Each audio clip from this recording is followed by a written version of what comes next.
So many people who don't believe in themselves, projecting their insecurities on people who do. A lot of how dare you energy. I dare me. And I will always dare me. Better face your front and start daring yourself. And that was tweeted by Fisayo Longe. Hello everyone and welcome to the Toy Talks podcast.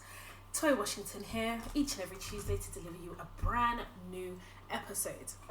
I apologise if you can hear my fan in the background, but I'm so sorry. I am not here to cook like a chicken. As it stands at the moment, I can fry plantain underneath my boobs. It's hot, you understand? And if you know anything about me, I do not like the heat. I do not like the heat. It's been a lot. Google told me recently I had heat stroke. Something was going on. Like, I can't. I am being slightly dramatic. However, it is scorchingly, wow, English, scorchingly, uncomfortably hot here in the UK. Those people who are listening in the UK, you will share with me the need for just rain, like cold air. But I will go on record to say my favourite season is actually autumn. Besides the fact I was born in autumn. Autumn is like a hybrid between summer and winter. It's that you don't need a long jacket, you just may need like a denim jacket, or not a jacket at all, but you know, you start to move into the cooler months, and for me autumn is always a vibe. So I have named this episode Daily and Consistently, and those people who know. Those of you who do not know who Murad Merali is, I will allow you to Google him, hashtag Murad Merali on TikTok. I'm not going to start giving you my opinion on who he is and what he does, but what we are going to do in this episode is actually dissect kind of what's happened from another perspective. I'm not here to bash him. I have my personal opinions. I've been honest, as I'm on the podcast. I do not like him.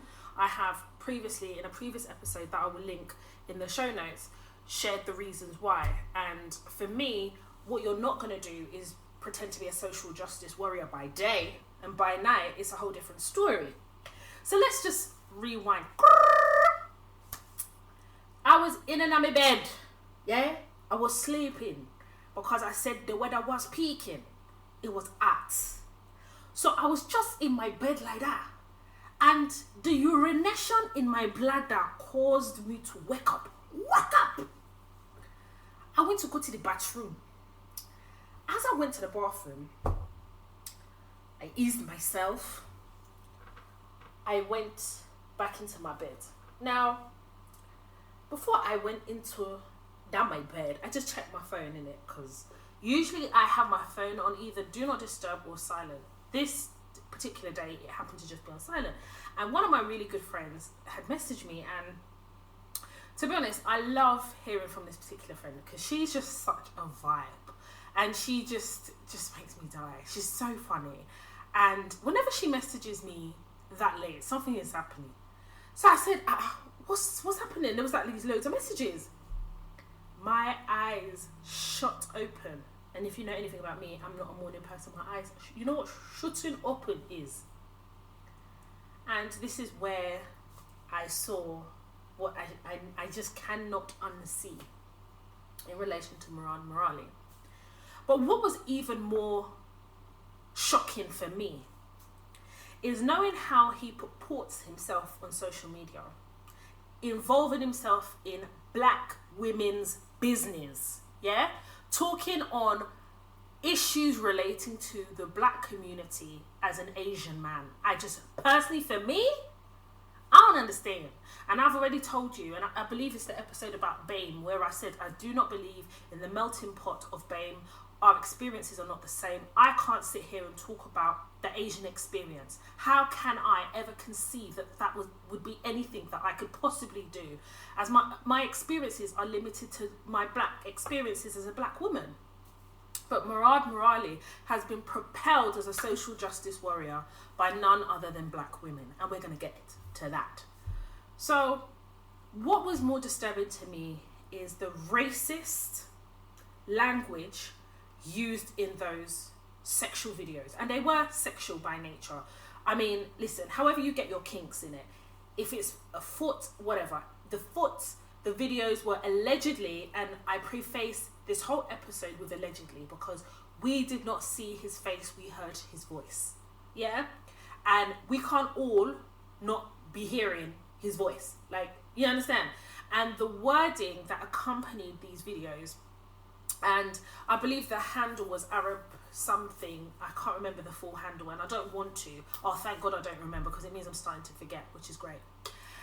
And the words used, you know, allegedly, well, the words weren't alleged because the words were used.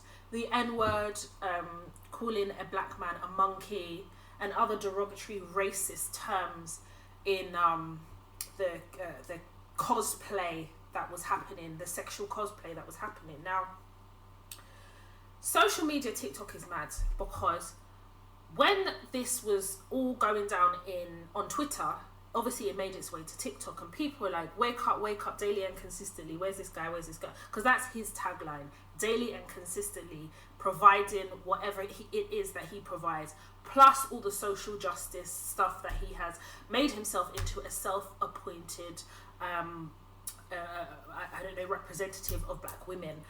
And social media literally erupted, because the idea that 2 years ago I was on social media, and one thing with me is I stand in my truth, yeah? The good, the bad, the ugly, I'll come and tell you the truth. I am not perfect, and I tell you where my flaws sit. I am not going to pretend to be anything I am not. You understand? I know who I am. When I look in the mirror, the reflection that looks back at me, I know me better than me. But one thing is that you all have to agree. Within this podcast, within the platform, as I teach, guide and educate black women how to navigate the world of work, I have taught various things, and I have discussed various things, one of which is discernment. Yeah? How can we discern? Due diligence. I talk about these things all the time. I have dedicated episodes to these topics, and then they feature as running topics in other episodes. But one thing is really clear. I am consistent in my messaging, and I'm consistent in character. I don't say anything behind someone's back that I can't say to anyone's face, because you can't beat me. You understand? You cannot beat me. So I'll say to your face. I was on social media, and I can't remember what it was. It must have been Murad Morali discussing a black female issue, and I got pissed. I got pissed because it's not just me as a black woman in our community. There's so many black female, what I would describe as activists, really truly dedicating themselves to propelling the advancement of black women. So then you've got this self-appointed social justice warrior getting involved. And the thing is, what was making me uncomfortable about Murad Morali is he was getting too comfortable with discussing black issues as an Asian man. You're not black. In them equal ops forms, you're ticking Asian. You're not ticking black. You have no proximity to any blackness whatsoever, other than the fact that you see the black community as a money mine. That's all it is. 2 years ago, I was on socials, and I posted on my Instagram that my opinion about Murad Morali, and I said I don't like the fact that he gets himself involved in black female issues. It is not his place, it's not his space. And I was very vocal about my problem with that. Do you understand? It's not personal. I don't know him personally, but what I do know is he is egging himself up in issues, topics and discussions that have no concern of his, and all because he is making money off the back of the struggles, off the back of buzzwords related to the black community. He is using us to profit, and I can't handle it. And I would be a hypocrite if I see it and I don't say it, because I'd say it to his face, because he cannot beat me. I say it to his face. Oh my God. It went viral. What I said went viral. And what I didn't understand is why it went viral, because I wasn't saying anything that wasn't true. But why it went viral is because it was Murad Morali. You guys treat him like a messiah. Listen, black women, you see today, we're going to talk. We're going to talk, and anybody who's a Murad Morali fan, please, as a fellow black woman, send this episode to them. Because I'm sick to the back tooth of coming here, and teaching, guiding, educating, and then hearing little things that Murad Merali is doing or things that pop up. And I'm sitting there thinking, how can you discuss the experiences of a black woman as an Asian man? It's not even a black man where I could say there's some type of proximity, but an Asian man, Lord Jesus Christ. The end of days is coming, because I don't know what this is. This is crazy. I feel like I'm in a simulation sometimes because I don't get it. Anyway, so it went viral, and I had, I think it was UK Gossip that reposted what I had said. So reposted the video. I can't remember whether it was in their stories or it was on their grid post. Either way, it went viral. And I, when I'm posting stuff, when I'm talking, I'm not thinking about its virability, because I've been doing this for a long time. Do you understand? You will know that I'm not doing this for money or fame, because let's really be real. I've been famous, been there, done that. Google me. You understand? So it's not like I'm sitting here chatting shit. Like, we all know I was on Big Brother. We all know that I was a very notable character on Big Brother. Even before then, I was on Nigerian TV. So let's not do this. You understand? I'm not doing anything other than ensuring that I create a safe space for black women so we collectively can enjoy the fruit and honey of success. I come here and share my experiences, I share my knowledge, I share other people's experiences here so that we can understand where the tools are and how to access those tools so that we can be successful. Because as black women, we are often overlooked, marginalized, or we are treated as though we are not good enough. We are often picked last and almost made to feel like we are bottom barrel. And I'm done. I was done with that. When I decided to go on the journey of Toy Talks, I made a conscious decision. And that conscious decision was, I need to, as much as possible, pour into my community and share everything I've learned. And now that I am enjoying success, I am a 6-figure babe, working a 9 to 5 like everybody else. And I have gone through shit. And I have been successful in how I've navigated. And there's been difficult times. But one thing is for sure, I'm never going to hide the blueprint. And I have managed now to develop a business whereby not just the podcast, not just social media, but an actual academy whereby I've removed the tools that I'm teaching and all the wisdom, all the experience of other people and myself in an academy removed from YouTube. Because again, I'm not here to put money into the white man's pocket. I'm not going to do that. I donate to charity. I've sponsored people's school fees before. I've paid people's debts before. All in the name of black women in my community as a fellow black woman trying to advance the success of black women. So I am very, very passionate about that. When I had gone viral on social media 2 years ago, and it was May 2020, if you saw the DMs and the disrespectful fellow black women in my DMs defending Murad Merali, I'm so sorry. I had to ask one of them, you do know I'm a black woman, innit? You do know that I'm a black woman. And I remember there was this one girl and I said to her, listen, you're coming here to give me this script. I can't read all of this, babe. I'm tired. I hadn't even intended to go viral, and I'm dyslexic. So reading this script is going to take me about a week. And as far as I am concerned, the fact that you have energy for me, but you don't even have energy for your own career in the same capacity, tells me that it's not even worth my time to even read this. What you are going to do is eat your words. You're going to regret this. I said, and the reason you're going to regret it is because I'm not your problem, Murad Merali is. And I said, don't allow another person to make you a fool as you defend them blindly, not actually sitting down and considering their intentions. Then she unsent it. There were so many DMs in my mailbox. There were people that actually wrote me an email. I've kept them all here. And what I'm going to do is, after this episode is recorded, mixed, and edited, I am actually going to send this link to those people who emailed me. Yeah. Black women emailing me because I shared an opinion about something I was seeing, because my discernment is very, very alive. I am able to discern. I don't have no special powers, yeah? I don't have 3 heads. I'm just very observant. Very observant. So there was nothing that Nothing and no one could convince me that Murad Murali, in my opinion, as far as I'm concerned, he's a fake, he's a phony, and the fact that he continues to use black women to advance himself is a problem for me. It is a problem because it's disingenuous to make yourself and self-appoint yourself a social justice minister.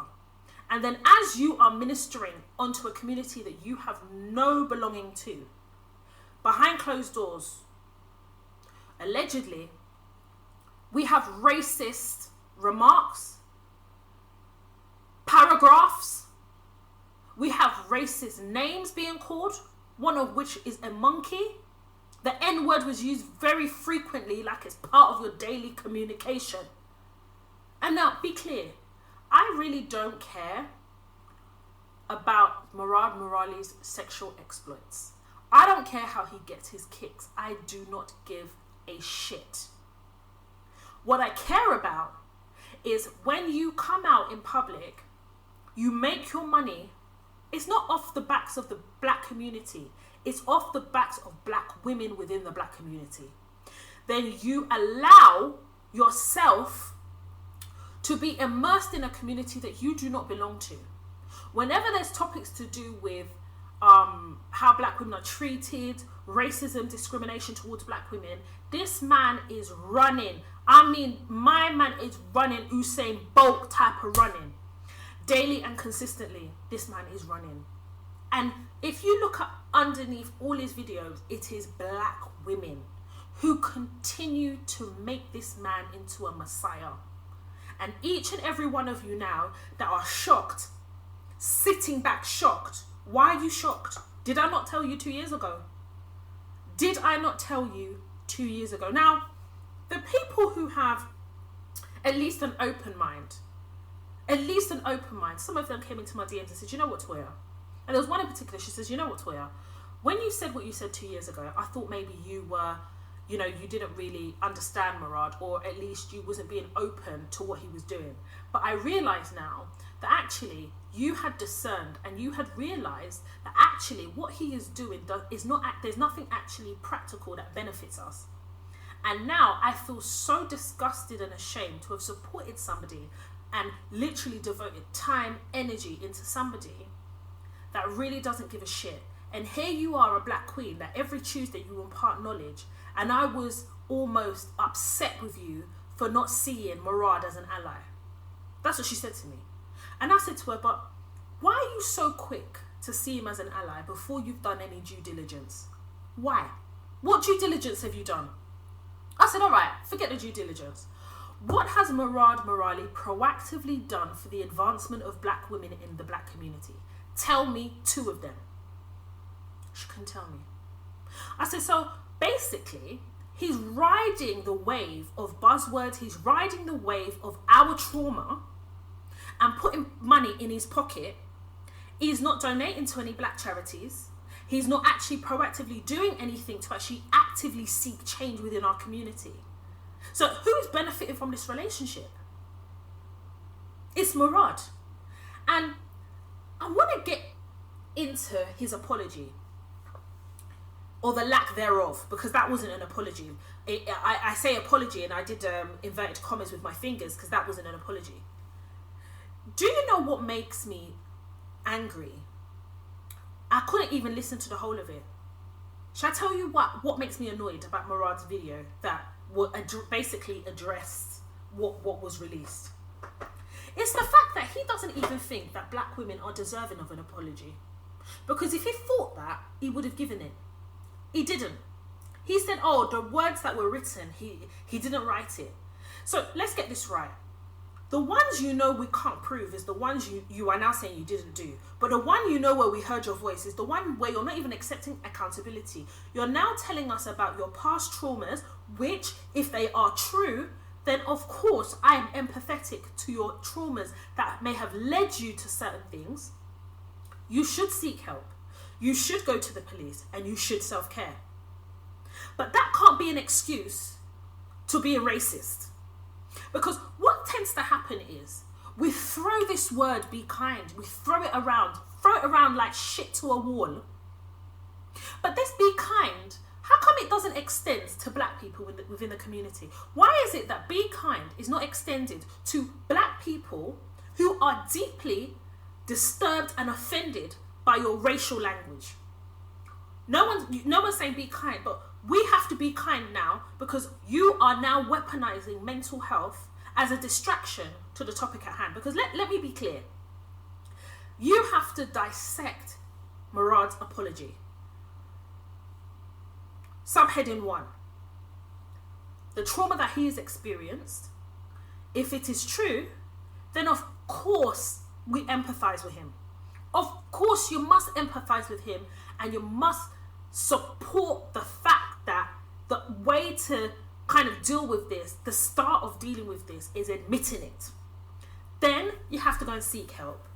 Then you have to at least consider the possibility of seeking the legal route. That's one bit.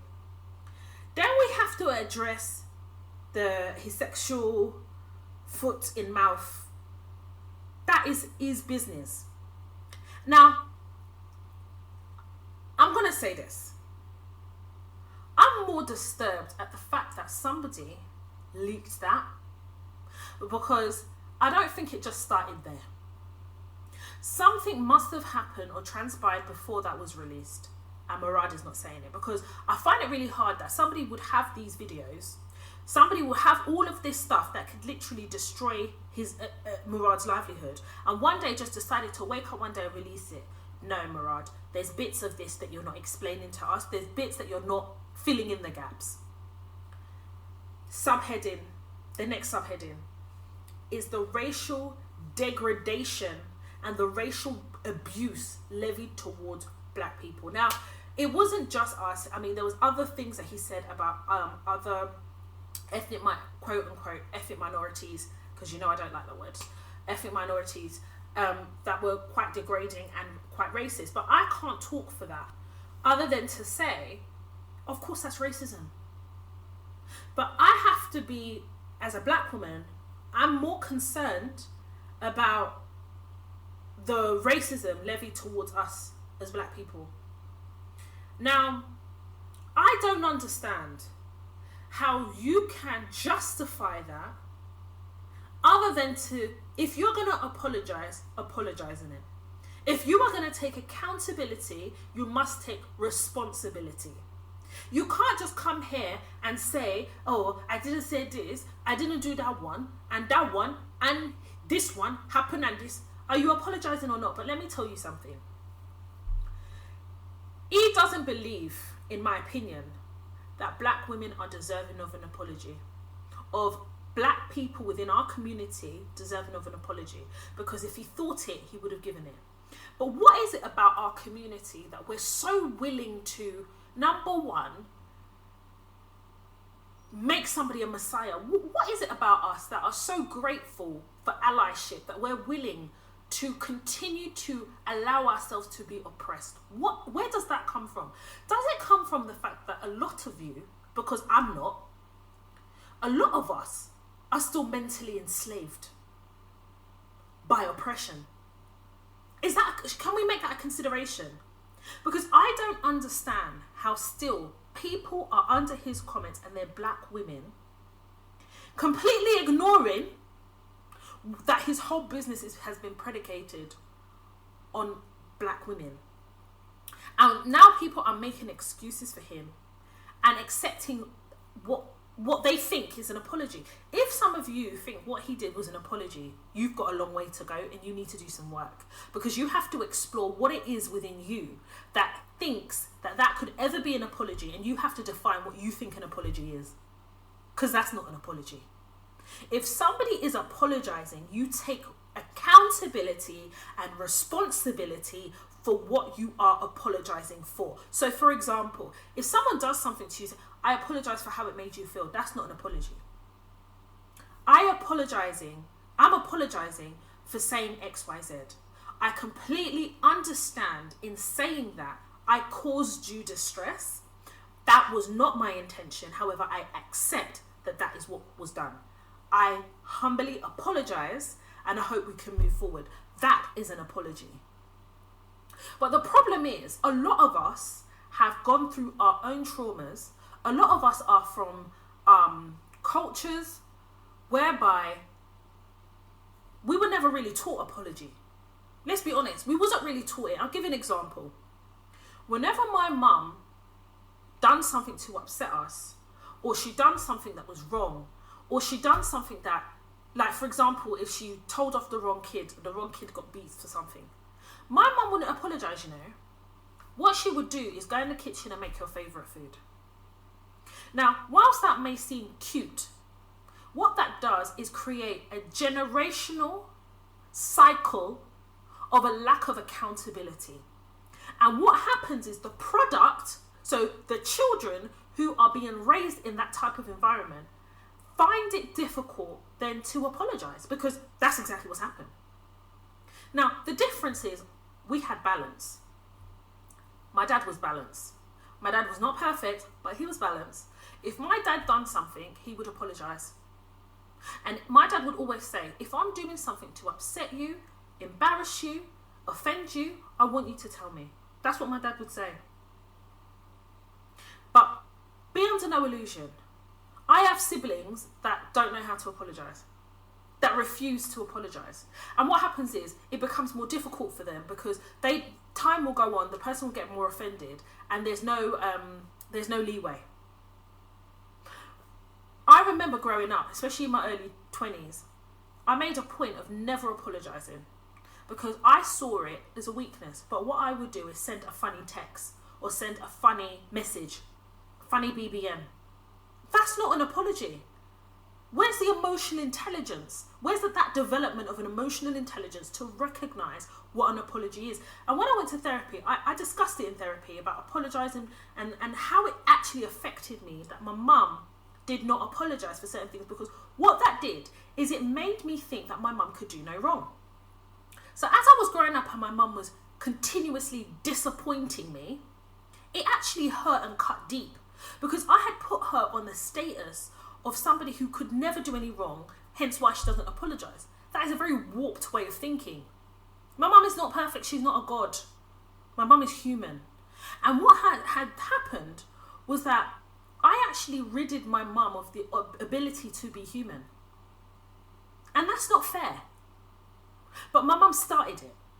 Because had my mum acknowledged that she sometimes can be wrong and used herself as an example by apologising, she would have planted that seed with me and my siblings so that we, number one, understand conflict resolution, because we have no idea about conflict resolution. Me and my siblings, we don't do conflict resolution because we wasn't taught it, you see. So can you see where apology, if you're not taught the essence of what an apology is, you grow up with it, and then you start to inhabit the bad traits of not accepting when you are wrong, and then you become wrong and strong, like what do they call there's one saying, a bull in a china shop. You're just thinking you're wrong and strong, and actually, what happens?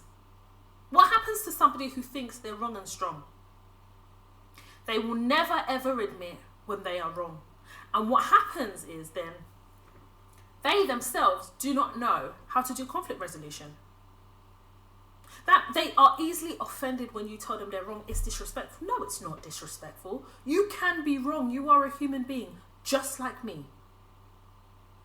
The reason I'm saying this is because I think a lot of us have a flawed understanding of what an apology is. So when we get a lackluster one, we're even grateful to take the crumbs. Why is it as black women that we continuously allow ourselves to accept crumbs? Why? Why as black women, we don't see ourselves worthy as the queens with our crowns to know that we deserve to be treated like human beings? We deserve an apology when we have been wronged. Murad Morali's video was him trying to absolve himself of any direct responsibility or any direct relation to anything racist, because he knows that his entire business has been built off the backs of black women, but he has no regard for us. None. He told you, All it is money. He literally sat there and told you it's been about the money. It hasn't been about you, darling. So when you are twerking, booty clapping, and auditioning for the pick-me society, he ain't picking you, babes. He ain't picking you if you ain't willing to write a check. What is it about us as a community where we don't understand our value enough, but everybody outside the community knows our value? And we know they know our value because they're willing to use all the buzzwords to trigger us.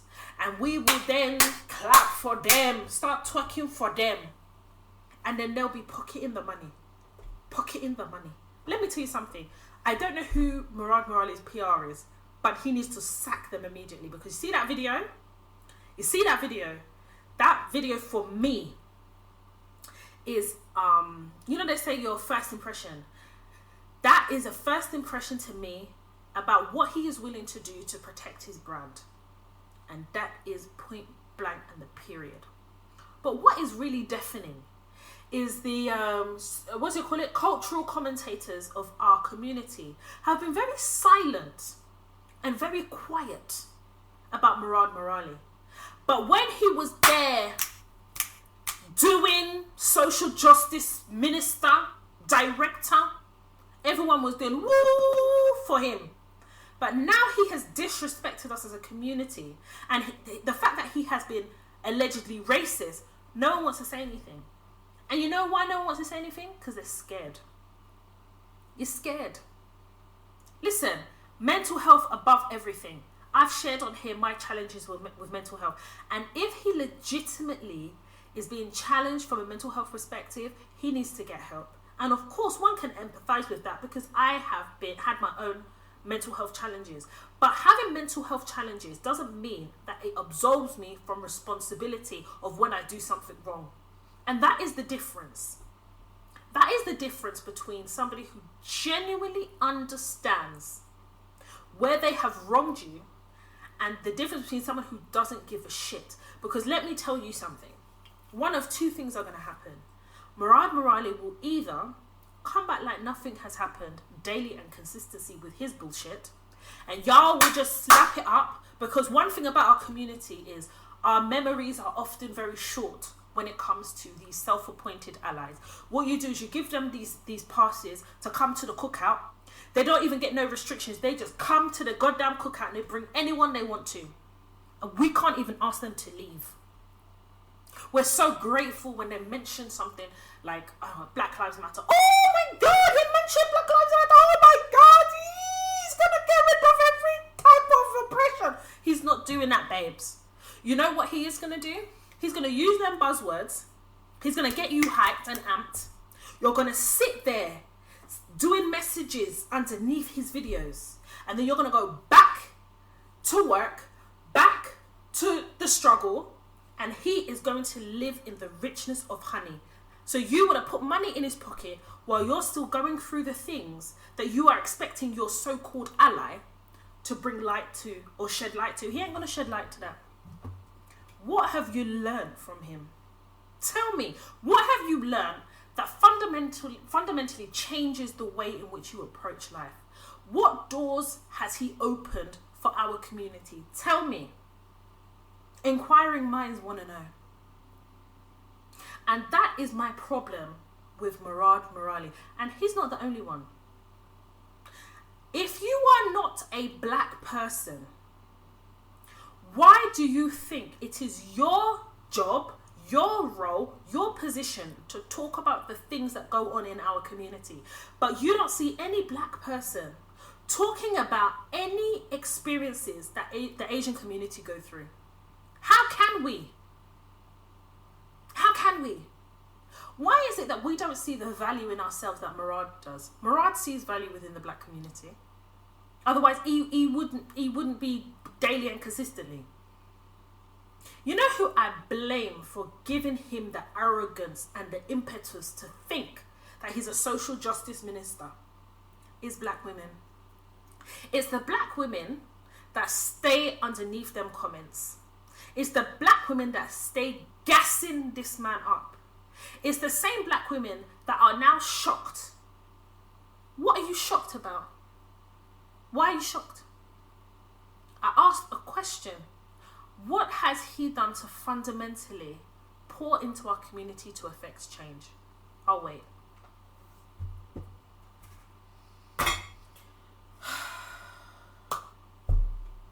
We have a couple of dilemmas. We've got a couple of dilemmas, so I will get onto that shortly, but I wanted to quickly share something with you. Where I currently work, obviously you guys know I'm a consultant. I love what I do, and I've been doing it for several years now. And for me, whenever I go into an organisation consulting, I'm, you know, as a consultant, we're on delivery mode. You understand? Like, you get paid a handsome sum, in my case, a handsome sum, and the idea is that you deliver. Now, there are different reasons why people call in consultants. It could be that there's a knowledge gap within a team, within a function, within an organisation. It could be that they are hoping to implement something, but they need subject matter experts externally because, again, they don't have the knowledge within their organisation. It could also be that it's a project-based work. So for them, it's a short-term project. You know, they need somebody who can focus on it, or an organisation, or, you know, some people use management consultancies. Some people use just consultants who are like freelancers like myself.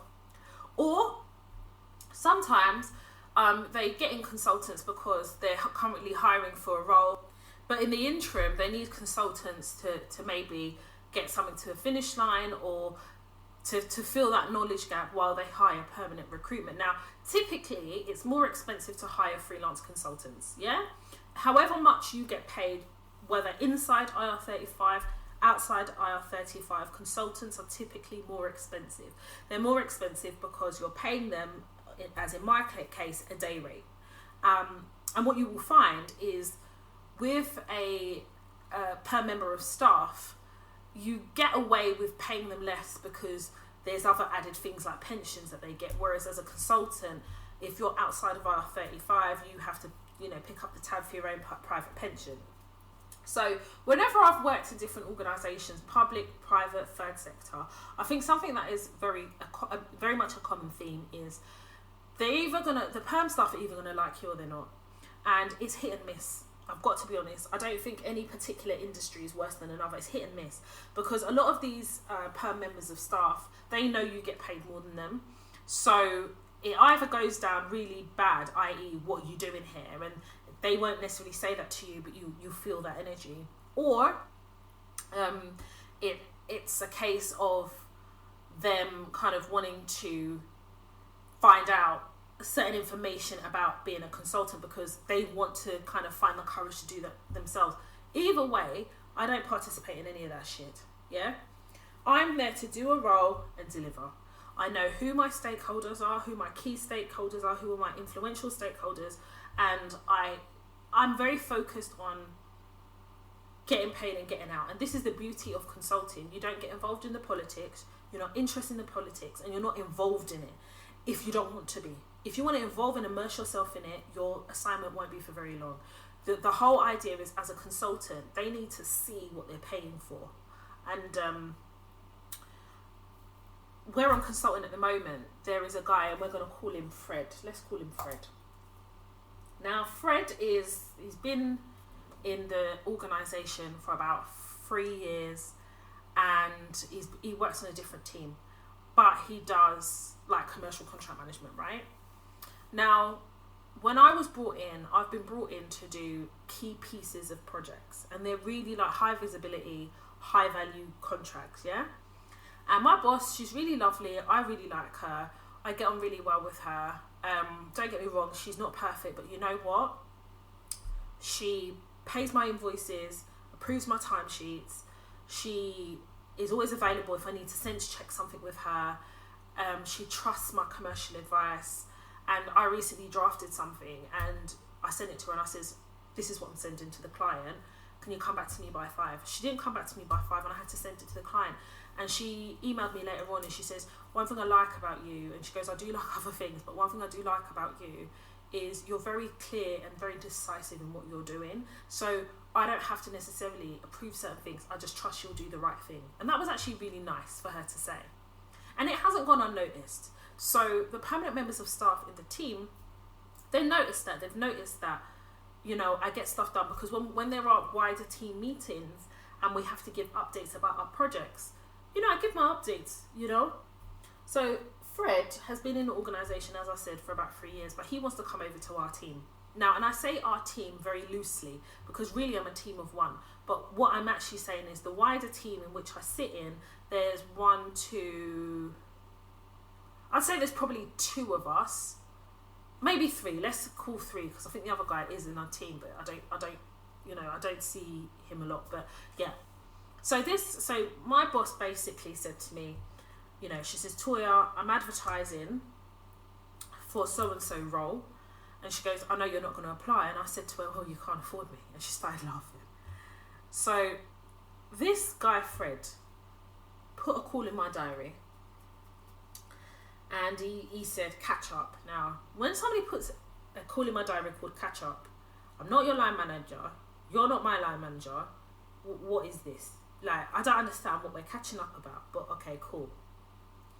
So I accepted it, and I thought, let me just go there. You know, sometimes all this due diligence, yeah, it pops up. There's opportunities for due diligence all the time. So he said, oh, hi, Fred. So when I come on the call, I said, hi, Fred, how are you? He said, oh, hi, Toy, I'm really well, thank you. I said, oh, you put a meeting in the diary called catch up, but there was no agenda, and there was nothing in the meeting invite. So I'm a bit confused as to what the meeting's about, because I've got a few things I need to get done this afternoon. I've got a couple of deadlines. He says, oh, Toy, I'm so sorry. I don't want to take up too much of your time. But I just want to let you know that there's a vacancy that's turned up in Maria's team. So my boss, in Maria's team, and you know, I'm thinking of applying. In fact, I'm not thinking. I'm going to apply, and I just wanted to say that I need a bit of experience on. So there's a certain aspect of the project that I do, and he wants experience so that he can then use live examples in his interview to say that he done them. Because he's not going to say he supported me to do them. He's going to say he done them. So he was like, oh, you know, if there's any assistance you need or anything. He was talking for a good 10 minutes. Waffling. And I'm just sitting there looking at him thinking, why is this my job to do? Now, he ended the call by, again, reiterating to me that if I need anything with this particular contract, that he's available, that please, he wants to come to my supplier meetings. If I'm going to supplier site, he would like to come. Da. So I said to him, okay, I've heard what you've said. I said, let me come back to you, but I've got to go now because I've got a deadline. Then I thought about it, and I thought, Toya, first and foremost, let me tell you, when you are a consultant, you are a mercenary. You understand? You're getting to the bag. You be getting to the money. Everybody mad. Yeah, I be getting to the money. Everybody mad. I'm not going to do myself out of a role because they're going to hire you as a perm. That's not what we're doing here. So I had a meeting with my boss. So I meet with her bi-weekly. So what happens in those bi-weekly calls is an opportunity, and I put those calls in, by the way. It's an opportunity for me to either give her an update on something, get something from her, or get some guidance about something, or if there's new projects, then she'll give me the new projects. But it's important also to have them bi-weekly calls as a consultant, because I want to make sure we're on the same page, on the right page together, so that at the end of the assignment, she will know that I delivered against all her expectations. After every meeting that we have bi-weekly, any actions that I have taken, I put in an email. Oh, Maria, thank you so much for our meeting today, our bi-weekly meeting today. These are the actions in which I'm taking away, and these are the things that you said that you were looking to. I look forward to meeting you again in 2 weeks. Simple. So what I do in those bi-weekly meetings is I go back to the last summary 2 weeks ago. That's my agenda. And I put it and I attach it to the meeting invite. You understand? Right. And then obviously I make my notes if there's anything that I want to ask her. So we had our bi-weekly meeting and I said to her, I said, Maria. She said, yes. I said, Fred put some time in my diary because he wants me to basically train him up in certain things that I do because he doesn't have a lot of experience. She said, oh yeah, Taya, I need to tell you, he I advertised the role and he's told everybody he's going to apply.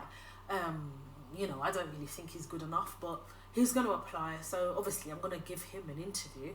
And she was like, you do what you want. If you feel like you've got the capacity and the time to train him, great. If not, to be honest, the most important thing is the project. I said, no problem.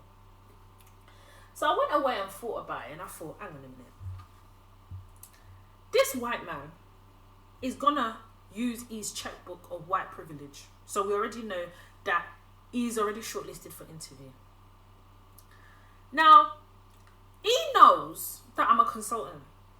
So let me get this right. What do you think is going to happen when they start hiring the perm staff? Obviously, the consultants will then move on. I've got a good gig. I'm not ready to go anywhere yet. Now, luckily for me, I asked my boss if she can give me her pipeline. So a pipeline is basically a pipeline of forecasted work that's coming into the team. So she actually shared her pipeline with me. Now, what I've been able to deduce from that pipeline is there's no way she's not going to renew my contract because there's just far too much work. And there's a certain skill set that she needs. And it's me and this other black woman in the team. We have that skill set. So for her, sorry, there's a car alarm outside. It better not be my car, though. No, it's not my car. So we are valuable to her. So if she hires Fred, she's not necessarily going to get rid of us. But it's still not in my interest to, number one, train Fred. Because that's time that I can't get back. I'm not getting paid to train him. I'm getting paid to deliver on set projects. That's number one. So that means if I'm training him, it's out of the goodness of my heart. Number two, I don't want him all up in my business. I don't want him questioning what I'm doing and the decisions I'm making. I don't want to give him more information about my projects than he needs. I control the narrative of my projects. Now, the reason I'm don't worry, I'm getting to the punchline. But the reason why I'm breaking this down for you is because I need you to understand my thought process, queens. Can you see when I'm telling you I am a career contractor and I'm coming here to give you the blueprint? This is not just to be used for consultants. Even as a perm member of staff, there's something to learn here. Those who have ears, may you hear. Those who do not hear usually feel. Okay.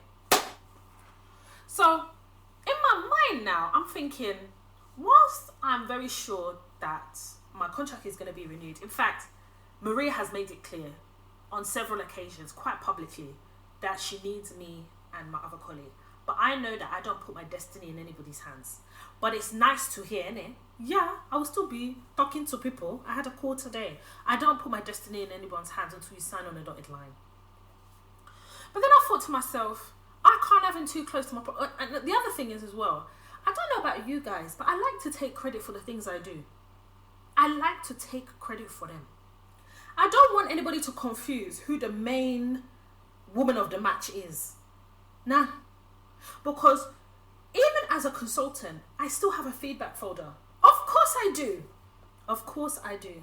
Because when I'm ready to negotiate a higher day rate, because you want an extension, I have to give you an example of the reason why you have to give it to me. So can you see? Training Fred doesn't serve me. The only person that seeks to benefit is him. It's my knowledge he wants. And then on top of that, I will be having supply meeting. Maybe I'm going to a supply site. Then he will now be coming there. I don't know what he's writing in his notebook. And I'm not prepared to find out. Because let me be clear to you. Competition is not a problem for me. But you see, that type of competition is a problem because that competition will do you out of a job. You understand? Every week without fail for the last 4 weeks, Fred has been sending me email daily and consistently. This is what the episode is called, but his one is weekly and consistently. So what he will do is, there's another project I work on and he has input in that other project because of what he does, because of his job, yeah? So that other project, he will now use it as a way to wrap it around my first project to try to tell me again, do you know that this guy then put weekly meeting in my diary about this, his own personal project, i.e. getting me to train him? I have a weekly meeting in the diary with him anyway to talk about this other project because there's actions that he needs to do in order for me to deliver what I'm doing. Yeah, project manager T, that's me. Then he will start, hey, Taya, hey, how are you? Oh my God, this guy is so blue today. Yeah. Hey, Taya, I just wanted to recap every blasted week. This man is recapping on what he's told me before. He doesn't get a hint. Weekly and consistently. He doesn't get a hint. Then on Friday just gone, I was so hot. I was just irritated. He said to me, Taya, so how is so-and-so project going? I said, Fred, I'm going to be really honest with you. There's a lot of work to do. And because of the sensitivity of this project, I need a really safe pair of hands. Somebody who has experience and is well versed in this project. And the only person that I can think of is another, and I mentioned the other consultant's name. She's my alternate. So when I'm not here, people can go to her. She has her own projects. But I'm not in a position to train you because of the time-sensitive nature of this project. If you need additional training, then you need to speak to Maria. Because if Maria wants me to give you that additional training as a consultant, her and I have to renegotiate my current contract because I'm here to deliver on certain key projects that have to be delivered in between now and 2023. And unfortunately, I'm not in a position to train you for your interview. Fred went quiet. Then he said, okay, can I get back to you on that? I just went quiet. And he said, Taya, I'm gonna make a suggestion, and now he wants to make a suggestion about the other project I have that he has input in. I'm gonna say, so basically there's something that he wanted to go and tell the supplier, and I said to him, that doesn't make any sense because you've got no leverage to tell the supplier that. I said, if I was the supplier and you came to tell me that, I'll tell you it's not going to happen, and there's nothing you can do because there's no contractual obligations to oblige them to adhere to your request. He went quiet. Something in my mind said, Toya, make sure you send a summary of this one meeting here and include Maria, and that's what I did. First of all, I addressed what he said about what he wants to say to the supplier. And I said, my commercial recommendation is to refrain from having such conversations, especially when you don't have leverage. Because what he's trying to do is flex his muscles now. I'm going to deflate it. Popeye, there's no spinach today. You're going to sit down and rest. Yeah. Then I said also as well, just to summarize our conversation about your additional training, please can you speak to Maria in relation to it. As you are aware, there was a couple of projects that I'm working on that need to be delivered, and I've got a lot of actions to be able to deliver them. And also I've also seen Maria's pipeline, and the pipeline of work is very hefty. So unfortunately, I don't have the bandwidth to train you. Yeah, I learned all those words from Oyibo people I've been working with before. You know when they say they don't want to do any training, you should go and stuff it. They will tell you they don't have bandwidth. That's the polite way to say it, right? You start adopting their language. Do you know till today, this guy can't tell me nothing. He hasn't said a word. I had a meeting today with my boss. It was a meeting about something else. And she said to me, oh, how's everything going? I said, yeah, fine. And she said, I saw your email. She goes, oh, great email. That's all she said. She went quiet. You have to do your due diligence. Now, I don't think it's right that my boss was saying that she doesn't think that he's good enough to do the job that she's advertised. I don't need to know that information. But because she's told me that, I already know that my boss doesn't want to give him that job. So why will I put myself in a position where I'm training the person she doesn't want to give the job to? Clearly, I'll make it impossible for her to not give him the job if she doesn't think he's good enough for the job. Secondly, you have to learn how to protect your job. You know, some of you don't know how to do that. What I'm never going to do is add sauce to your white privilege so you continue to privilege. That's not going to be me. I'm sorry, that's not my job. That's not going to be me. The other consultant in the team is a fellow black queen. Sometimes she'll call me, Toya, what's your advice on da-da-da-da? Sometimes I'll call her and say, what do you think about this? Da-da-da-da. You know, we bounce off each other because that's how you learn as well. Now, I'm interested in her advancement as a fellow Black queen. I am, because she's a consultant like me. Don't get it twisted. There could have easily been a situation whereby my boss might have to get rid of one of us. I never want to be in that situation either. So I face my front in ensuring that not only am I a subject matter expert in the project, but I've really made sure that I have really gotten into and penetrated the fabric of my contract. So before my boss even thinks, she has to really sit still. I do a lot of work. And God's so kind, my project is very different to my fellow Black Queens project. Our projects are completely different. And we both have skill sets individually for our projects. So I already know she's not after my job, she's not interested, and I'm definitely not after hers. You understand? We work collaboratively together.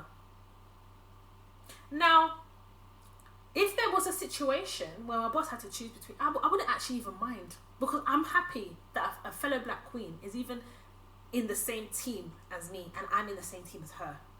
We're both senior, and we both get shit done.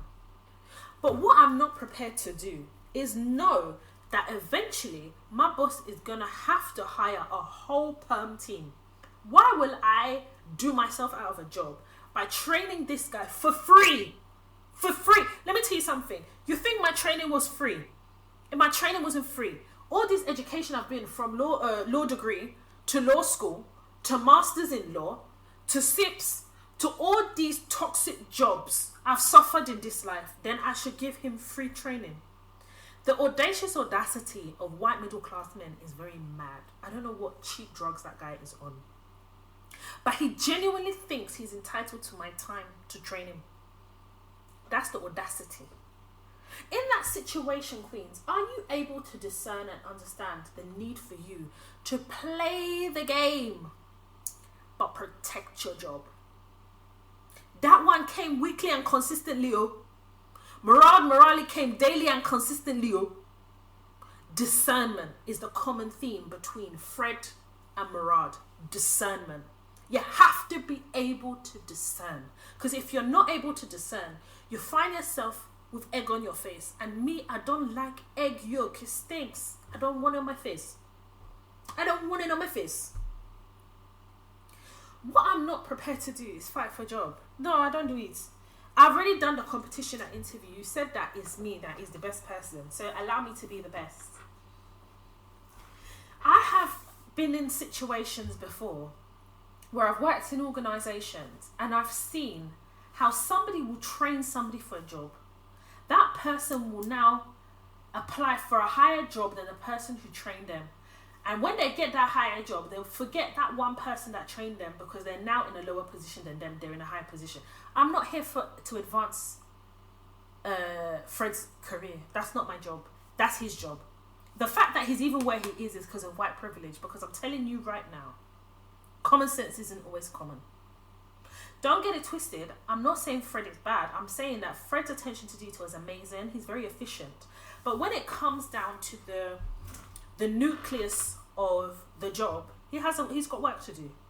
But he thinks his work to do is to what? Ride the coattails of me, a black woman. But that sounds too familiar, doesn't it? You can't ride off my coattails. Not when I've put in the hard work. Then you think you can come on my shoulder to come and benefit from it. It's not going to happen. And as black women, we need to now start seeing the value that we have. Because non-black people see the value that we have. They do. Because if they're not trying to benefit financially, they're then trying to take the knowledge to benefit financially. Can you not see? Fred benefits from my knowledge. He applies for a role. He gets the role in the team. Although I'm senior, fair enough. But he's still perm. Then he's getting more money, isn't it, as a perm? Who would have put him in that position to earn more money? Is it not me, a black woman? No, that's not my job. And I'm not going to do it. But you have to also play the game. Use the language these people use. I've kept telling you all the time. I learned how to navigate white dominated spaces by doing my due diligence, observing and paying attention to white people in the white dominated spaces that I was working in. I paid attention to the non-black people within my industry to see how they were navigating. I paid attention. I did my due diligence. I developed my due diligence and developed discernment.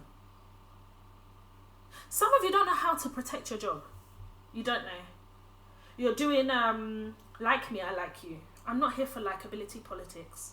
Not me. Listen, let me tell you something. You see the energy that you get from me? I do that energy at work in a professional way. So at work, no words of a lie. If you was to speak to my boss, she'll tell you, I've told you this before, the common theme in what they think about, Toya is very respectful, she works hard, and she minds her business. But the energy I have, they know not to fuck with me. They know, you see here, they know I'm not the 1, the 2, or the 3. You see that they're cheap jokes. I don't get involved in their cheap jokes. The one they call banter, I don't get involved in it.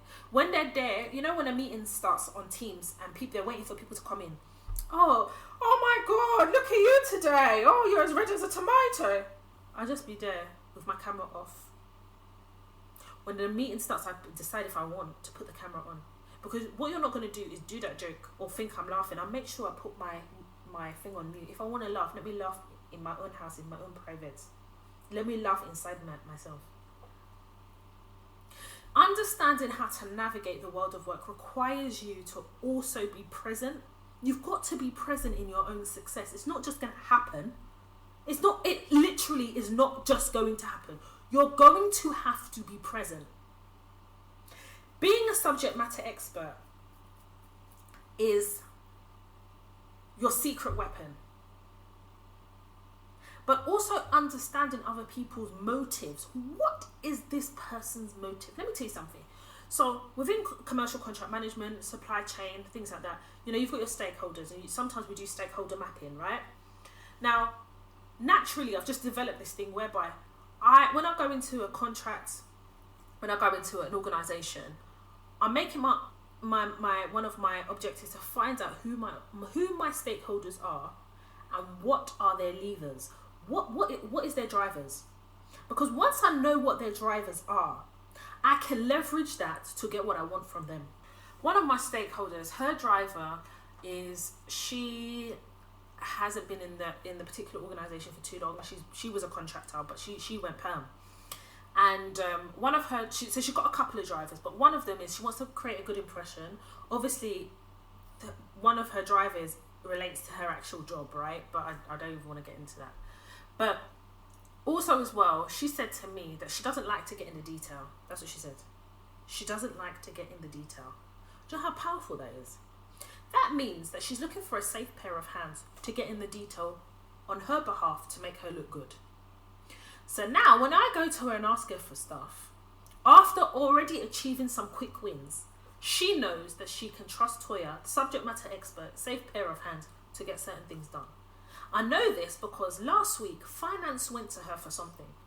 She said, no, please go and talk to Toya. Toya's senior contract manager here, senior commercial contract manager. It's Toya. Please. She's the one that's project managing this thing. Can you go and talk to her, please? She didn't even want finance to land with what they said. Quick wins. I know her drivers. She knows I'm a safe pair of hands. And remember, she already told me she doesn't get into the detail. When the finance person came to me, within 20 minutes, sorted it. I sent her my stakeholder IM. I said, oh, finance came to me with da-da-da, just to let you know it's solved. She goes, Toya, I trust you. That's what she wrote in. Understand what people's drivers are. Understand what moves people. Get to literally do your due diligence, and I promise you, after a couple of quick wins, people recognize that you're a safe pair of hands. You start to demonstrate that you're a subject matter expert. What then happens is you start to create allies within your project. Now, when I say allies, I say inverted commas, and those allies are the ones that will go around when they're having their cheap chat. Oh, Toya's fantastic. Oh yeah, Toya did that. Oh, you need that. Go and talk to Toya. She does this project with da-da-da-da. That's what's been happening now. My name is... Everyone's... Oh, Toya, da-da-da. set myself up to get renewal. So I can't be doing all of these things, be navigating, and then Fred is coming here to tell me that I should be training him because he wants a job in the team. Then if he gets a job in the team, then they start recruiting Pam. What happened to me? No, Fred, I still got some money to collect here. Sorry, baby. If you want to know my knowledge, baby, you better go and pay for the knowledge. It's nothing. Nothing comes for free. Nothing comes for free. Why is it black women? We have to be the best of the best. And we know it, right? We are best in class. That's why they can't ignore us. They will hire us. And then when we get there, they're trying to move crazy. No, they can't. Why? Because you got the Toy Talks podcast. Teaching, guiding, educating black women how to navigate the world of work successfully. In turn, highlighting the path of our success. That's what we're doing here. Each and every Tuesday. That is what we're doing here. The body of work that has been created on this podcast. If you can't use it for your own advancement and betterment, then you are not really ready to roll with the big boys. That's it. You want to roll with the big boys? You want to roll with the money? Then you need to open up your mind. There is no quick route. No. You have to take your time to open your mind. Murad Murali is an example to each and every one of us of what happens when you do not police people who believe they have a right. Fred thinks he has a right to my knowledge. He thinks he has a God-given right. Every week for 4 weeks. You know how tiring that is? You know how tiring that is? He doesn't want to get any hints because he wants to get my knowledge with impunity. Because I have a value. And he knows it. Murad Murali knows as black women, we have value. He sees us purely as monetary value. If you think that he wants change in our community, prove it. Because I have not seen no proactive anything. Oh my God, this black woman, she went through this and it's just so bad. And I just want to say it's bad. Yeah, and it's bad that she had to go through that. And I just want to say, as far as my clinical psychology is bad. He just talks in circles, he's talking rubbish. Talk in circles. There's no knowledge to be gained from anything Morali says about any black related issue. How can there be? He has no understanding whatsoever because the black experience is wholly different from the Asian experience. As black women, we need to place value on ourselves as individuals first. Then we have to understand the value of us as a community. And then we have to understand the value that is seen by people outside of our community. We need to start policing what is precious about our community. And policing it means if you want to be an ally, you have to be an ally on our terms. You have to be an ally on our terms. And we get to revoke your cookout card anytime we want to. Anytime we want to. The problem that we have, again, within our community is, why is it, yeah? Okay, let me give you an example. Remember I told you about Ihiz, the TikTok star. And he basically mimicked something quite sacred in the Asian community. The Asian community were in uproar, especially because Ihiz didn't actually accept responsibility for what he did. He didn't apologize. So he was deplatformed from TikTok. All these type of things happen. I want you to tell me, when that happened, what did Murad Murali do to speak up about what happened? He didn't, did he? Okay. What I had to pay attention to, and what all of us should pay attention to, is how the Asian community came to protect something sacred within their community. They used their voices to communicate that what he did was disrespectful. And whether he was intentional or not, he had to accept responsibility for what he did and the impact that it had on a community that was directly affected by what he did. Can you see what happened? They deplatformed him. They spoke out against him. Now, I want you to tell me, in our community, how are we going to hold Murad Murali accountable? Are we going to deplatform him? No, we're not going to do that. Because that's not what we do. And I'm not saying that we should do it. I'm just saying there are no consequences when we are disrespected as a community. And that's the reason why people outside the community don't hold us in any regard. Hence why they don't think they have to apologize when they disrespect us. Do you see what I'm trying to say to you? Can you hear what I'm trying to say to you? If we want to be respected and revered by other communities, we need to show that we are not going to accept disrespect by calling it out, by saying, no, we don't want you anymore as our ally. We can revoke that allyship card. Go and find other content to talk about. What he'll probably do, Murad, now, is he'll wait for everything to cool down. Because he's relying on all of us to have short-term memory loss. Yeah, he is. Then he's just going to come back. Hi, guys. Daily on Consistently Talking. I'm here again. Like nothing happened. Anyway, let us move on. Like I said, those who have ears, let them hear. Those who do not hear will feel. What can I say? I can only come here and speak my truth. And I know that there's learnings to be learned. All I am asking as a community of black women is when you see another black woman talking and questioning the allyship of these self-appointed allies and self-appointed social justice ministers, don't jump down that black woman's throat. Give her opportunity, or give him opportunity to state how they think, why they think it. And you may not agree, but coming into the DMs to talk shit, to advocate for somebody who don't give a shit about you is making you look mighty stupid now, innit? Right. Let's go to the dilemma, baby.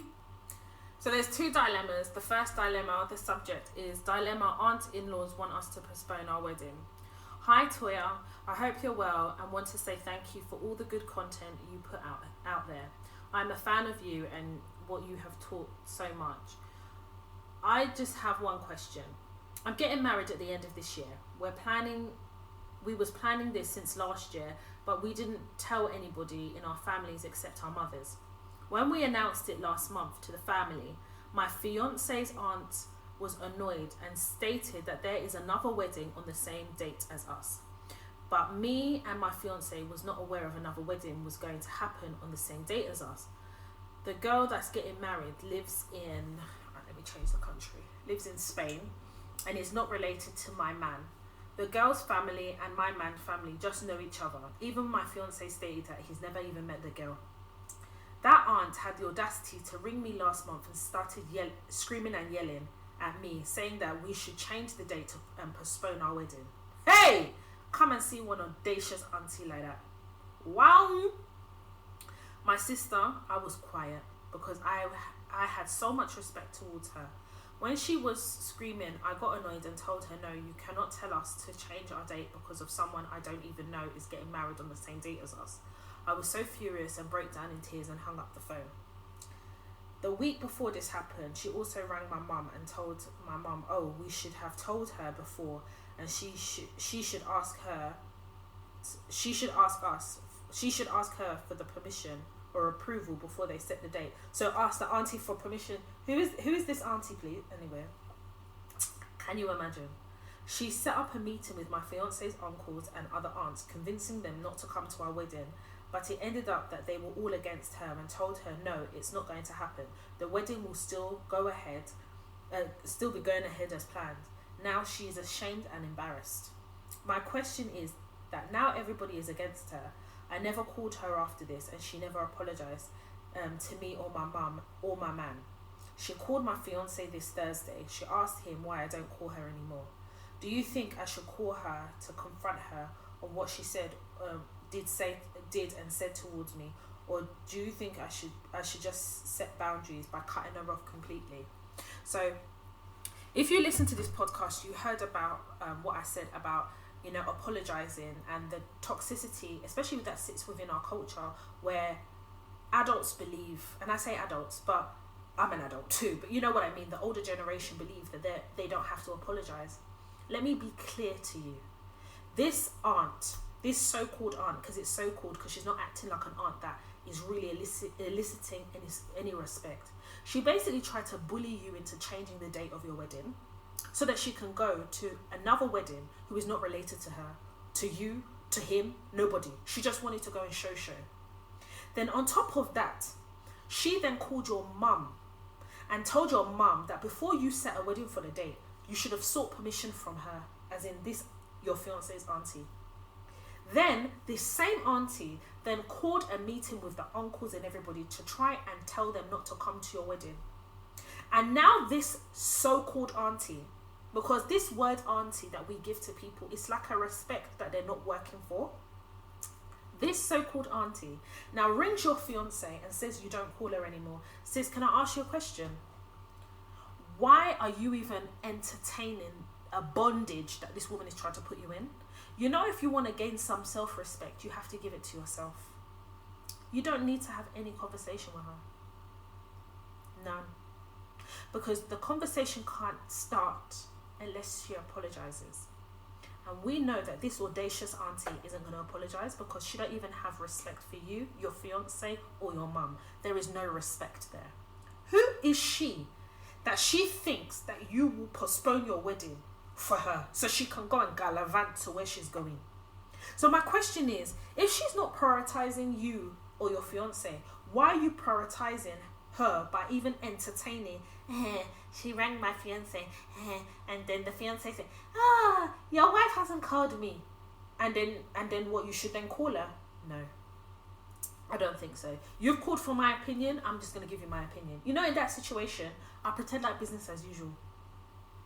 You know, some of these adults behave like big overgrown children, then you have to treat them accordingly. I wouldn't even address it. You ignoring her is clearly paining her. That's why she told your fiance. After all, she knew your number to call you when she wanted to abuse you because you wouldn't change the date. But she doesn't know your number now to find out why you haven't called her. Can you see what we're doing here? It's like we're playing games. Let me tell you, sis, there's something that one of my cousins said to me a few years ago. She said, Toya, you are an adult. That's what my cousin said to me a few years ago. She goes, you are an adult. Do you know what that means? That means that you cannot treat me like a child. Don't allow wedding to confuse you here. People are mad. Let me tell you something. If you want to see the height of people's madness, get married. Because I've seen it. I've seen madness amongst people. How can somebody ring me up to tell me you're vegan? That have we made arrangement for vegan options? I said, that's a you problem. Pardon? Yes, that is veganism is a you problem because it is a luxury. Yeah, it is a luxury. If all you want to eat is plants, then you bring a packed lunch. Or there is a garden outside where we're getting married. Go and pick your leaves. I said it there. I don't give a shit because you cannot beat me. They are mad. How can someone tell me you're a pescatarian? What the fuck is a pescatarian? Listen, we have vegetarian option because my best friend is vegetarian. Outside of vegetarianism, I'm not interested on your food preference. Because your food preference is sounding like headache. I'm not interested. But the audacity to think you can ring me up and tell me vegan. And the thing is with people who are vegans, yeah, they'll be preaching like Jehovah's Witness to try and convert you to be a vegan. Please, I mean no offense, but I'm just telling you how I feel. Then these vegans always look hungry and they're always looking at your food. They come like natural hair evangelists. They want to now be talking about the veganism. Why can't your veganism be peaceful? Why is it always aggressive? Why is it always aggressive? Why? And then I've had quite a few people come in my DMs to come and tell me, oh, you know, you need to accommodate for vegan. People need to be open-minded. And my mind doesn't open to veganism because I'm tired. How about that? A bitch is tired. I'm not here to cater to your luxuries. How about that? I'm not here to cater to your whims.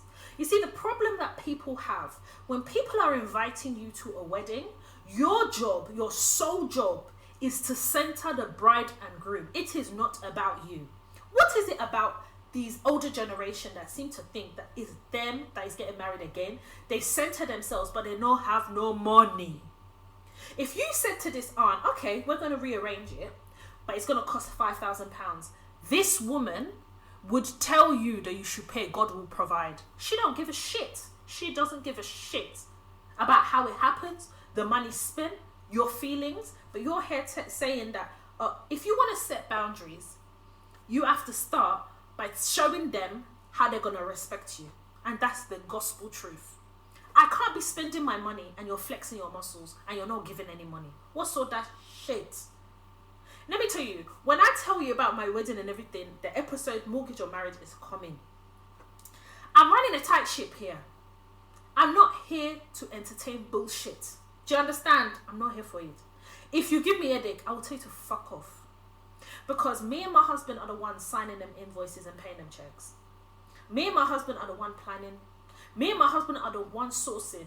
Me and my husband, me and my husband, me and my husband. I don't see any aunties, uncles, mom, brother, sister, cousin, nephew, nieces. I don't see anybody. And don't get me wrong. Respect, respect, respect. Let me tell you something. Respect is mutual. When you become an adult, you're deserving of respect. When you are a child, you are deserving of respect. Let not the elders deceive you about this respectable politics business that they're doing. They're very mad and crazy. You cannot create a war. Then when nobody wants to fight for you, you will now say, oh, you've been very quiet. Well, you wanted to create a war. Nobody's fighting for you. Wondering why am I quiet? What's all this rubbish? Listen, sistering, maybe you don't know. I was supposed to have 5 bridesmaids. I sacked 3 of them. I sacked them. Because if you do not have the capacity to center me and my husband, but for the purposes of your duty, you cannot center me, I want no parts and you will have no parts. I can't be the one paying the piper. I must play the bloody motherfucking tune. If I pay the piper, I play the fucking tune. And one thing about me is, you see my wedding, go and talk to my friends. You know who they are. Go and talk to them. I've not asked my friends for a damn thing. And they will, my friends are so beautiful. Toya, what do you need? We'll help. I know if I need something, they will help me. In fact, one of my very good friends, B.A.M.E, she's just been a lifesaver, to be honest. Anytime I call her, she'll, Toya, don't worry, I got it. I got you. Listen, when you are getting married as a bride, you are vulnerable. You are very vulnerable. Emotionally, psychologically, and financially vulnerable. Let me help you. So anybody who cannot center you, they've got to motherfucking go. So with this auntie, obviously she can't go. So you have to set boundaries. My sister, be gingerly doing what you're doing. Don't you know that silence is a heavy and hefty weapon? You don't know silence is a big weapon? Sometimes the respect you want to receive has to be the respect you show yourself. That respect that you're showing yourself is ignore her. Because she's showing you her cards. Her cards is that it's bothering you that you haven't called her. My sister, if you want respect, don't you pick up that phone to call her. You see, through this wedding, you don't call her. You don't. In fact, I think you've been calling her too much. So she took that license as licenses. That's why she did this shit. What she did was disrespectful bullshit. Because it added to your stress already, that you already have a plan already. She now decided to cause chaos. And then she's wondering why you haven't called her. She's just taking a fucking piss. Let it be said and let it be known now. You see my wedding? I want everyone to have a good time. We are really spoiling our guests. Drink, food, everything, vibe. But what you are never going to do, never ever going to do is give me a headache. If I'm not giving you headache, you can't give me headache. I will sack you. You will be sacked. I relieved my bridesmaids, 3 of them, of their duty. Because they're so self-centered and their inability to center me in such a vulnerable period. You think I'm coming here to do talking shop? I'm not here to do talking shop, you know. I'm not going to argue with you. You don't have no respect for me.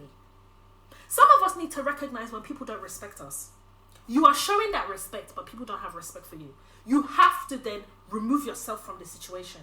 In my case, I sacked them and removed them because listen, the story is long, and so I cut it short. If you want to say the end, you have to create the ending that you want. I want peace, so I had to create the ending that I want. Since I got rid of those bridesmaids, there's been peace reigning everywhere. The peace that's been reigning, at least the headache has been vendor this, vendor that. That's what it should be. Not, oh, this bridesmaid, I asked this one to do something, this person is ignoring me. Or I will put something here, this one is not doing this. I'm not chasing anyone and then I'll be spending thousands and thousands on material. just fuck off out of here. You see this auntie, my advice, as I've said before, continue doing what you're doing. Ignore her. You see her, hello, you do not call her, because she needs to be placed in the naughty step to understand your behavior is deplorable and disgusting. Do you understand, babes? Please, I'm going to say this to you. This wedding is about you and your fiance. It's about nobody else. What doesn't make you happy does not serve you. Because what you don't want to do is like my brother. Look back at his wedding and have a little bit of uncomfortable because somebody called mum decided to center herself and decided to make it all about herself. Even though my mum is been married. It's horrible. What is it about the toxicity within our culture where you can't allow a young couple to celebrate what their heart have been yearning for? What is it about people who do not know how to center the bride and the groom when they are getting married? It's not about you. Your only duty is to support and love and cover. That is your job. As a friend, as a guest, as a bridesmaid, that's and a groomsman. That's your job. Support, love, and cover. That's it. If you can't do that, relieve your own self of the wedding. Don't go. Let the bride and groom celebrate. Since you have an inability to be selfless, step aside. But my sister, in this your situation, I understand. I get where you're coming from, but she doesn't respect you. You have to judge people by their actions, not by what they say. It's by what they do. Her actions stink. It's smelling of bullshit. Moving on to the next dilemma. I listen to your podcast all the time when I'm at work, and I'm so excited to apply all the knowledge in my next job, my first career job that I start in 2 weeks. If you're interested in my situation now, my current manager, a white lady, tried to take me for a clown on multiple occasions and extended my probation by 2 months. She's the only person who takes issue with me, and even this is in a sly way. When I handed in my notice 3 weeks later, she was very emotional and tried to convince me to stay. As the following week, she would be out of the office for a long time, meaning there would be no admin team in the office for an indefinite period. When that didn't wash with me, can you imagine, she said, "I hope you know what this means, ... She then wanted to negotiate with my new company to accept a notice period of 2 months. So let me get this right. She wanted to go to the new company to negotiate my contractual notice period is 2 weeks. She tried to convince me that it was at least a month. Well, the contract says what it says, babes. So if it's 2 weeks, it ain't 1 month because it's more convenient for her. Like, I don't have a copy of my contract. And my probation would have been over by then. Begging the question, why was my probation extended if I'm being persuaded to act like a fully fledged perm member of staff? You see, let me tell you something. This is what I cover in the probation masterclass. These people are very stupid. You know, when they extend your probation period, usually your probation period, the termination of the contract is usually like a week or two, for example. Whereas if you had already passed your probation and you're a fully fledged member of staff, your termination notice period may be a month or maybe 3 months, whatever the case is. But what they're not realizing is when you extend somebody's probation period, you're also reaffirming the minimum notice period that they have to give you. So for example, if you extend this girl's probation period and her notice period within probation is 2 weeks, it's 2 weeks even when you extend the probation, because she's still what? On probation. But you see, these people don't think. Sometimes they extend your probation because they just don't like you. But they never anticipate that you might leave. And this is why you need to go and get that probation masterclass. Go and get it. Be quick. Be very quick. Because in the probation masterclass, I really break it down.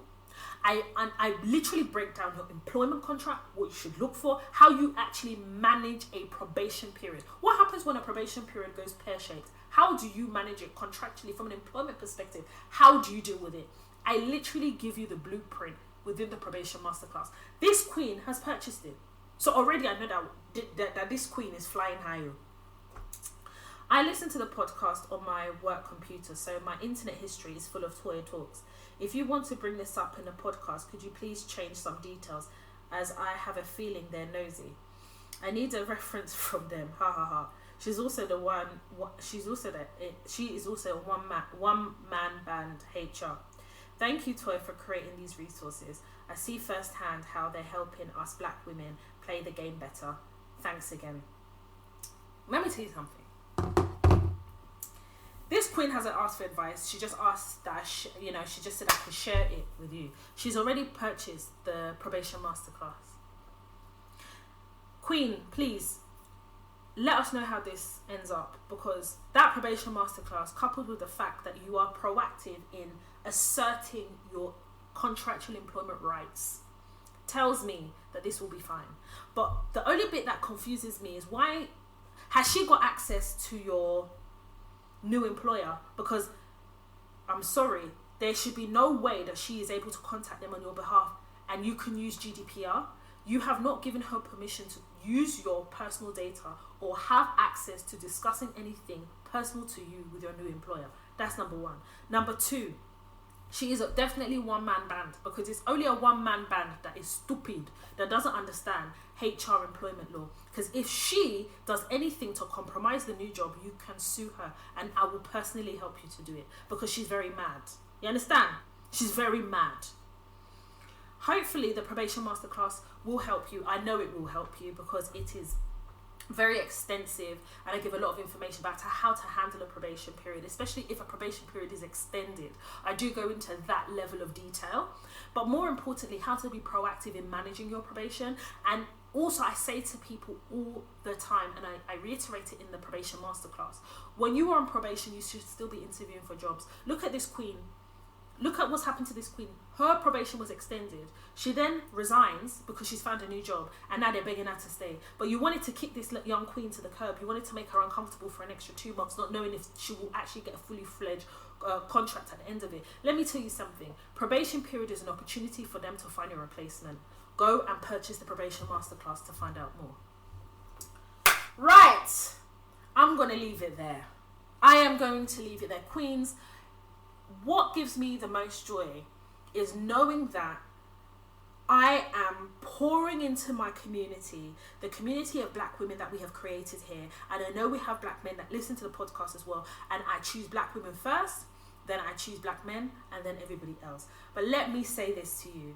For me, coming here each and every week is to pour into my community for our own advancement. Because if we advance through knowledge, we can be successful, and success is attainable for all of us. No workplace is perfect, no work situation is smooth, but what we have to be armed with is knowledge, because knowledge is power. Power creates opportunity for us to create options for ourselves, and understanding how to navigate white dominated spaces, or spaces that are not necessarily favorable to us as black people. If you want to follow me on social media, my personal Instagram page is Toya_Washington. That is Toya_Washington. I'm very active on Instagram. If you want to follow me on TikTok, my handle is Toya Washington. Of course, if you want to follow me on Twitter, my handle is Toya_W with the hashtag Toya Talks or Toya Talks Podcast. If you would like to follow me in the birthplace of Toya Talks, which is Snapchat, my handle is Toya_Washington. And of course, I have my YouTube channel, At Home with Toya. Before I round up, I do want to say that I am planning to do, I'm going to make them bi-weekly for now, and let's see how we go, but Twitter Spaces. Now, I tried to do it with Clubhouse, and it did, go quite well, but I think the problem I had with Clubhouse is trying to figure out Clubhouse, and what Clubhouse has now become doesn't necessarily align to kind of the premise of Toya Talks. I don't think that holding Clubhouse Spaces is a good idea, whereas I think Twitter Spaces has more access to people who maybe don't know about the Toya Talks platform. I think Twitter is a very active community, has a very active community, and I think that it will be interesting to see how we fare on Twitter Spaces. So this Thursday, and I will give you the date of Thursday because I don't remember any date again.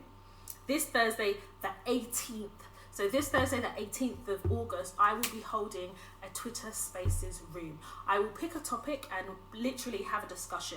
I will encourage people to share their experiences about the topic at hand, and if I'm asked to provide any advice, of course I will do. But it's an opportunity again to use a platform to create a safe space to share, to gain knowledge from other people, other people's experiences, to share success stories or any dilemmas people are going through. The space will be for about an hour, hour and a half. It will start at 8 o'clock on Twitter Spaces. So if you do not follow me on Twitter, I encourage you to follow me.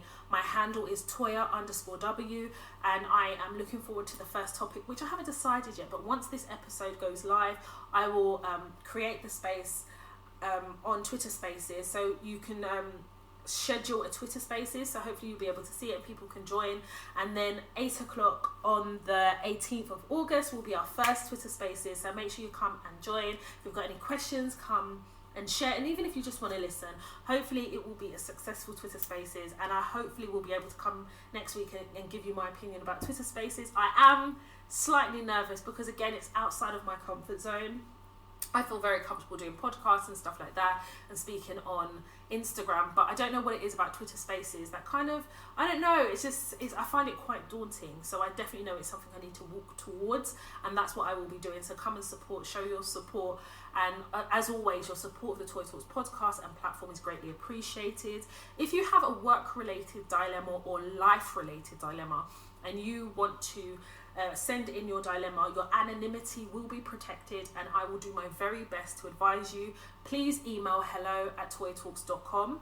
That is hello@toytalks.com. In the subject, just write that it's a dilemma and let me know what the dilemma is. Get straight to the point, but more importantly, give as much detail as possible. And if it is more work related, then please be clear about what you are trying to obtain. So what would be, what is your objective in trying to resolve it? Like, what are you hoping to get out of it? Because that will guide how I advise you. If it's a life-related dilemma, then if possible, do the same, and I will try my best to address all the dilemmas. I'm wishing you all a great day, a great week. Whenever you are listening to this, I send you great energy, and I just want to thank each and every one of you for your support. Please share the podcast, because more than anything else, it's the people that don't even know about the podcast, that are going through stuff at work, that could hopefully benefit from the Toy Talks podcast. Thank you so much for listening, and I appreciate you all. My name is Toy Washington, and you have been listening to the Toy Talks podcast.